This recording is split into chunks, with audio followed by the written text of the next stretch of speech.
Ladies and gents, welcome back. Justin Trudeau taking to the European Parliament, but not getting the warm welcome that he expected. Many speaking out against him. We have here Mislav Korakušić from Croatia speaking out against Justin Trudeau in his speech. Dear colleagues, dear citizens, Prime Minister Trudeau, freedom, the right to choose, the right to life, the right to health, the right to work, for many of us, are fundamental human rights, for which millions of citizens of Europe and the world have laid down their lives to defend our rights and our rights of our children, which we have acquired over the centuries. Many of us, including myself, are willing to risk our own freedom and our own lives. Unfortunately, today, there are those among us who trample on these fundamental values. Canada, once a symbol of the modern world, and as he says this, looks back at Justin Trudeau from a different camera angle, you can see that he's speaking to Trudeau himself in this moment, has become a symbol of civil rights violations under your quasi-liberal boot in recent months. We watched how you trample women with horses, how you block the bank accounts of single parents so that they can't even pay their children's education and medicine, and they can't pay their utilities, mortgages for their homes. To you, these may be liberal methods. For many citizens of the world, this is a dictatorship of the worst kind. The rest assured that the citizens of the world, united, can stop any regime that wants to destroy the freedom of citizens, either by bombs or harmful pharmaceutical products. Thank you. So that was Mislav Korakušić. I have a hard time pronouncing his name. Sorry, Mr. Mislav.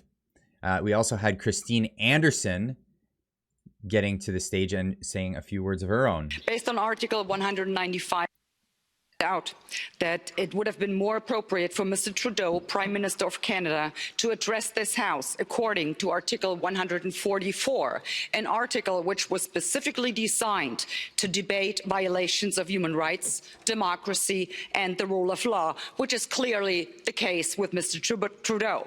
Then again, a Prime Minister who openly admires the Chinese basic dictatorship, who tramples on fundamental rights by persecuting and criminalizing his own citizens as terrorists just because they dared to stand up to his perverted concept of democracy, should not be allowed to speak in this House at all. Mr. Trudeau, you are a disgrace for any democracy. Please spare us your presence. Thank you. Wow, strong words there by Christine Anderson. And then we had this article here from the Post-Millennial. Majority of seats empty during Trudeau's speech to Parliament. And you can see here we have Prime Minister Justin Trudeau had trouble filling out the seats in the European Parliament during his speech. Video posted by Global News showed the majority of seats in Parliament empty. The Parliament has 705 members of Parliament, members of the European Parliament, with Atkin predicting that about 200 were filled. I don't know if it even looks like 200 there. As Justin Trudeau enters the European Parliament, I count about 200 of the 705 members of European Parliament. Gallery, however, is packed, and that would indicate that people actually walked out.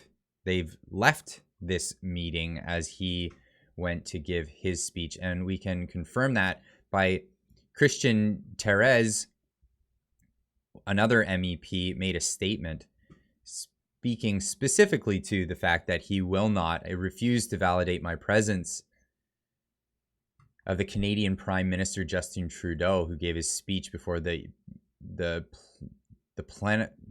plenary of the European Parliament. He goes on to say the difference between democracy and tyranny is not determined by the geographical location of political leaders, but by the values they promote, and then equally rails on Putin for his actions in Ukraine. So this being the case here, Justin Trudeau's words that fell on a nearly empty crowd also fell on deaf ears. These are anxious times, and people are looking for leadership and solutions. Unfortunately, we're seeing a rise in cynical populists who are trying to exploit these anxieties. Cynical populists. This word keeps going around, and I wanted to get the actual definition that people are looking at. And populism here is a political approach that strives to appeal to ordinary people who feel that their concerns are disregarded by the established elite groups. Now, I wonder why people would feel that way, and I wonder why people would gravitate towards populism, and why populism has become a bad word. I mean, we have populist leaders from old times, populist leaders from old time. Just, I'm not sure why it's populism is necessarily a bad thing. Maybe someone could fill me in somewhere. Leave a comment in the comment section down below.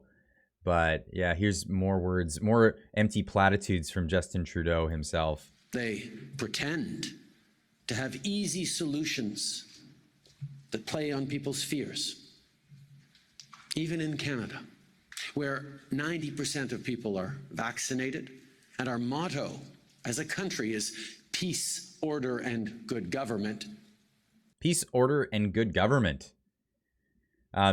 We're looking for that good government part of that.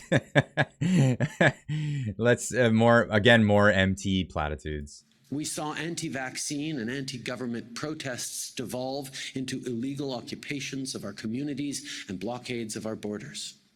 So again, it was never an anti-vaccine protest. So misrepresenting what the people actually have to say. It was not anti-vaccine. Sure, I'm sure there was an anti-vaccine portion to the protest, but the overwhelming majority were government overreach protests. So they were protesting for what Justin Trudeau says is part of our motto, good government. We're protesting for good government, not anti-government. We want good government. That's what we want back. And we haven't been getting that from Justin Trudeau. The leaders of those convoys were effective in turning citizens with real anxieties against the system best suited to allay those concerns.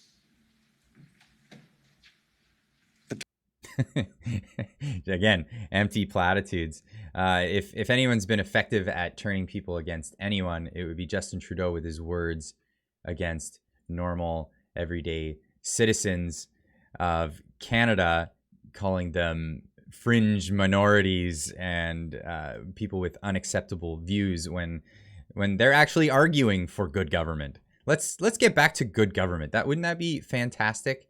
And we have these words from a previous meeting of the European Union, that the European Parliament, that Trudeau was not actually a part of, but this was during the protests. And this is Christian Therese saying a few words on his opinion of Justin Trudeau when he did stand up in the And with the Prime Minister of Canada, the way he's behaving right now, he's exactly like a tyrant, like a dictator. He's like Ceausescu in Romania.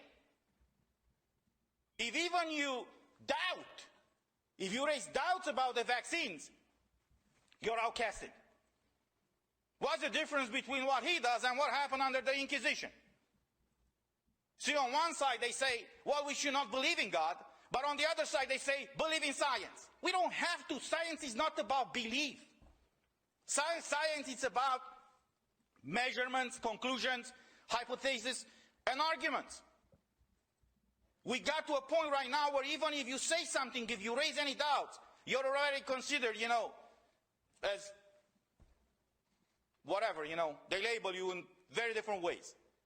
This is not okay. Fringe And minority. I have to tell you, you know, that when I saw the protests in Canada, you know, the way the truckers over there reacted, you know, I got in touch with some of them, others contacted me, I congratulated them, and I want to use this opportunity to thank them, and I hope this movement for freedom and for rights is spreading all around the world, because at the end of the day, we have to make sure that all these elected officials, they understand that they were elected in those offices to work for the people, not to behave like masters of slaves. Thank you. That's right. That's right. They need to represent the people, not behave like masters of slaves. Wise words from Christian Tays, MEP, from the member of the European Parliament. That's all I got for you right now. Tune into the next video. We'll see you in the next one. Keep on trucking.